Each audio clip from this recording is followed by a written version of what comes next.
వినాయకుడు తన భక్తుల కష్టాలన్నింటినీ తొలగిస్తాడు. అందుకే వినాయకుణ్ణి విఘ్నేశ్వరుడు అని కూడా అంటారు. తలపెట్టిన పనుల్లో విఘ్నాలు తొలగిస్తాడు కాబట్టి వినాయకుడు విఘ్నేశ్వరుడయ్యాడు. భాద్రపద మాసంలో శుక్లపక్షం చతుర్థి రోజున వినాయక చవితి జరుపుకుంటారు. ఊరు వాడ మాత్రమే కాదు, దేశమంతా ఏకమై వినాయకుడి ఉత్సవాలను ఎంతో ఘనంగా జరుపుతారు. వినాయకుడిని షోడశోపచారాలతోనూ, పత్రితోనూ, పిండి వంటలతోనూ, ఆరాధనా గీతాలతోనూ తృప్తిపరిచి ఆయన కృపను పొందుతూ ఉంటారు.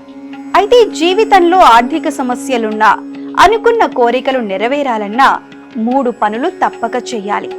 ఇవి చేస్తే మాత్రం డబ్బు విషయంలో ఇబ్బందులుండవు, అనుకున్న కార్యాలు నెరవేరుతాయి. అవేంటో తెలుసుకుందాం. దూర్వతో పరిహారం. దూర్వ అంటే గరిక. వినాయకుడికి గరిక చాలా ఇష్టమైంది. ఏం సమర్పించినా సమర్పించకపోయినా వినాయకుడికి కాసింత గరిక తల మీద పెడితే చాలా సంతోషిస్తాడు. ఈ గరిక సహాయంతో పరిహారం చేయటం వల్ల ఇంట్లో డబ్బుకు లోటు లేకుండా చేయవచ్చు. దీనికోసం 11 గరిక ఆకులు తీసుకుని వాటికి పసుపు రాయాలి. దీన్ని పసుపు రంగు వస్త్రంలో వేసి వినాయక చవితి రోజు నుండి అనంత చతుర్దశి వరకు పూజించాలి. ఆ తరువాత ఈ వస్త్రాన్ని భద్రంగా తీసుకెళ్లి ఇంట్లో డబ్బు ఉంచే ప్రదేశంలో ఉంచాలి.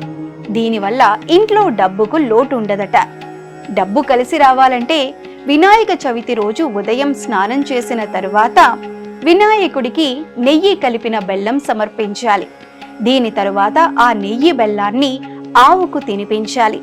ఇలా చేయటం వల్ల ఆ వ్యక్తికి సంపద పెరగటం మొదలవుతుంది.